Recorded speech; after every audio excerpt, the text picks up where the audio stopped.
As Sri Lanka battles to revive its COVID-battered economy, New Delhi and Colombo have agreed on a four-pronged cooperation package consisting of urgent food and health security, energy security, currency swap, and various Indian investments. Jai Hind.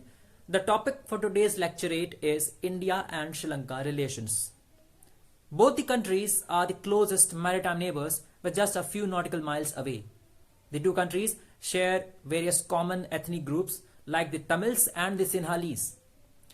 Various conflicts between these two countries of historical and cultural aspects have been dated back even before the independence of the two countries, of course, right? So Sri Lanka got its independence in the year 1948 and has come a long way since then. It was in the year 2019 that after 28 years, Indian Prime Minister visited Sri Lanka.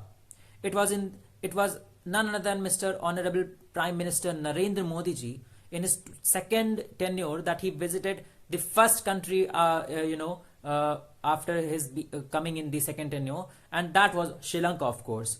So that was his sense of responsibility, showing his neighborhood first policy and terming Sri Lanka as an important nation and friend.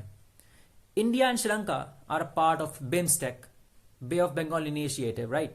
So apart from BIMSTEC, we are also a part in the SAARC, but BIMSTEC is, you can say, it is the most newest form of SAARC, right? To somewhat sideline Pakistan, of course.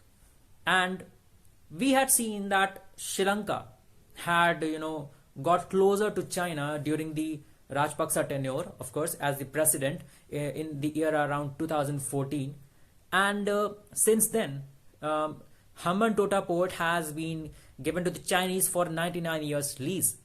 Now Sri Lanka, as a important island state right near India, is an important state for and holding various important geopolitical aspect. Now Sri Lanka is a part of China's string of pearls policy to counter India in the Indian Ocean. So India has also countered China there by taking control of the West Container Terminal of Sri Lanka by the Adani ports of India sincerely.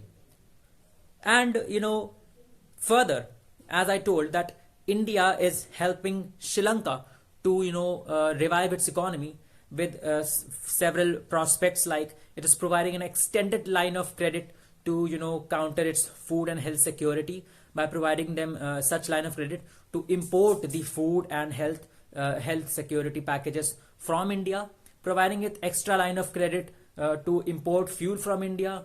And also India is going to invest in various infrastructure projects to provide growth and employment opportunities to Sri Lankan people. And also it is providing